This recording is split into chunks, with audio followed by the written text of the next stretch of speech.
السلام علیکم ورحمۃ اللہ وبرکاتہ۔ الحمدللہ والصلاۃ والسلام علی رسول اللہ، اما بعد۔ 24ویں پارے کا خلاصہ پیش خدمت ہے۔ 24ویں پارے کا آغاز سورہ زمر سے ہوتا ہے۔ سورہ زمر کے شروع میں اللہ تعالیٰ ارشاد فرماتا ہے کہ اس شخص سے بڑا ظالم کون ہوگا جس نے اللہ پر جھوٹ باندھا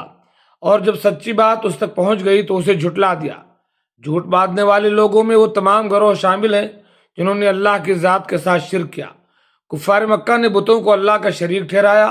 اور فرشتوں کو اللہ کی بیٹیاں قرار دیا۔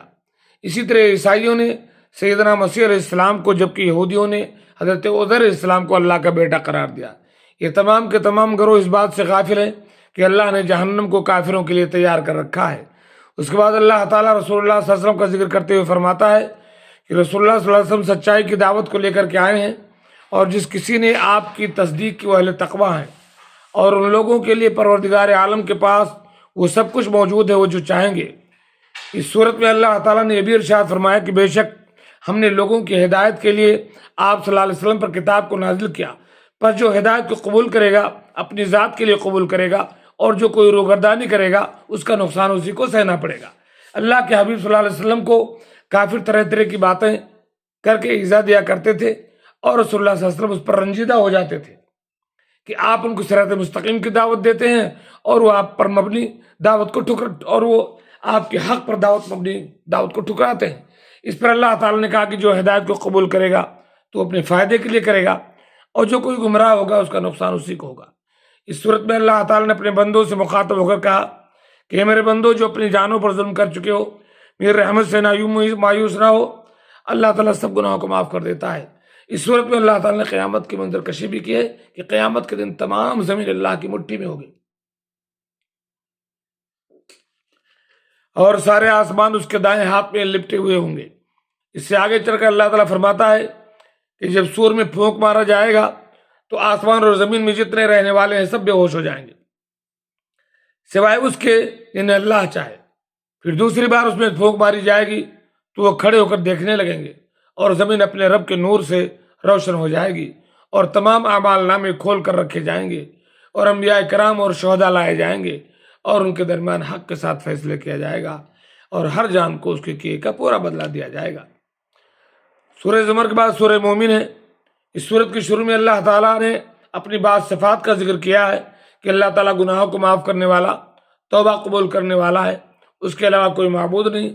سورہ مومن میں اللہ تعالیٰ نے عرش اعظم کو اٹھانے والے فرشتوں کا بھی تذکرہ کیا کہ عرش عظیم کو اٹھانے والے فرشتے اور جو فرشتے اس کے ارد گرد ہیں یہ سب اپنے رب کی پاکی بیان کرتے ہیں اور اس پر ایمان رکھتے ہیں۔ ایمان والوں کے لیے دعائیں مغفرت کرتے ہوئے کہتے ہیں کہ اے ہمارے رب، تو نے اپنی رحمت اور علم کے ذریعے ہر چیز کا احاطہ کیا ہوا ہے، بس تو ان لوگوں کو معاف کر دے جنہوں نے توبہ کی اور تیری راہ کی پیروی کی، اور تو انہیں جہنم کے عذاب سے نجات دے دے۔ اے ہمارے رب، تو انہیں ہمیشہ رہنے والی ان جنتوں میں داخل فرما جس کا تو نے ان سے وعدہ کیا ہے، اور ان کے ہمراہ ان کے ماں باپ، بیویوں اور اولادوں میں سے ان لوگوں کو بھی داخل فرما جو نیکی کی راہ پر چلے ہوں، بے شک تو زبردست حکمتوں والا ہے۔ اس صورت میں اللہ تعالیٰ نے یہ بھی ارشاد فرمایا کہ اللہ تعالیٰ کی آیات کو جھٹلانے والے کافروں کے علاوہ کوئی نہیں ہوتے، اور زمین پر ان کے ٹھاٹ باٹ شاہانہ انداز زندگی کو دیکھ کر انسان کو گمراہ نہیں ہونا چاہیے۔ اس صورت میں اللہ تعالیٰ فرماتا ہے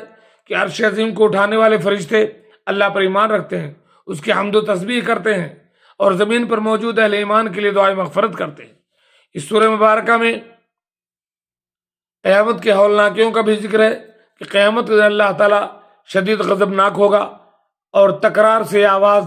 بلند فرمائے گا کہ آج کے دن کس کی بادشاہی ہے، اور پھر خود ہی جواب دے گا کہ اللہ واحد و قہار کی بادشاہی ہے۔ اس صورت میں اللہ تعالیٰ نے فرعون کے اس عزم کا بھی ذکر کیا کہ اس نے موسیٰ علیہ السلام کو شہید کرنے کا ارادہ کیا تھا، تو موسیٰ علیہ السلام نے فرعون کو جواب دیتے ہوئے فرمایا کہ میں اپنے اور تیرے پروردگار کی پناہ طلب کرتا ہوں ہر اس متکبر کے شر سے جو یوم حساب پر ایمان نہیں رکھتا۔ اس صورت میں اللہ تعالیٰ نے فرعون کے قبیلے کے ایک مومن شخص کا بھی ذکر کیا جو دربار فرعون میں ایک اعلیٰ منصب پر فائز تھا اور اپنے ایمان کو چھپائے ہوئے تھا، لیکن جب فرعون نے موسیٰ علیہ السلام کو شہید کرنے کا ارادہ کیا تو اس صاحب ایمان شخص کے لیے بات ناقابل برداشت ہو گئی، اور اس نے اس موقع پر موسیٰ علیہ السلام کی اعلانیہ حمایت کی اور اپنے ایمان کا برملا اظہار کیا۔ اس نے فرعونیوں کو مخاطب کر کے کہا کیا تم ایسے شخص کو قتل کرنے کا ارادہ رکھتے ہو جو صرف یہ کہتا ہے کہ میرا رب اللہ ہے اور وہ تمہارے پاس کھلی نشانیاں بھی لے کر آیا ہے؟ اگر بالفرض وہ جھوٹا ہوگا تو اس کے گناہ کا وار اسی پر ہوگا، لیکن اگر وہ سچا ہوا اور جس عذاب کی وعید سناتا ہے وہ لازماً تم پر ہو کر رہے گا۔ یقیناً اللہ تعالیٰ ایسے شخص کو ہدایت نہیں دیتا جو حد سے بڑھنے والا اور جھوٹا ہو۔ پھر اس شخص نے اپنی قوم کو مخاطب کرتے ہوئے کہا کہ مجھے خوف ہے تم پر بھی پچھلی امتوں قوم نوح، قوم عاد، قوم سمود اور دوسرے جھٹلانے والوں کی طرح عذاب نہ نازل ہو جائے، اور تم ایسے شخص کو جھٹا رہے ہو جو اللہ کا رسول ہونے کا دعوے دار ہے، حالانکہ اس سے قبل عیسیٰ علیہ السلام بھی تمہارے پاس اپنے رب کی طرف سے کھلی نشانیاں لے کر آئے، اور جب وہ فوت ہو گئے تو تم کہنے لگے کہ اب اللہ کوئی پیغمبر نہیں بھیجے گا۔ اللہ تعالیٰ نے اس مومن کے ایمان کو قبول کر لیا اور اس کو فرعون کے مکر سے نجات دلا دی۔ اس صورت میں اللہ تعالیٰ نے یہ بھی فرمایا کہ بے شک ہم مدد کریں گے اپنے رسولوں اور اہل ایمان کی دنیا میں بھی اور جب قیامت قائم ہوگی تب بھی۔ اس بارے میں اللہ تعالیٰ نے اعلان فرمایا کہ تم مجھے پکارو میں تمہاری دعاؤں کو سنوں گا، بے شک وہ لوگ جو اللہ کی عبادت سے تکبر کرتے ہیں ان کو جہنم میں داخل کیا جائے گا۔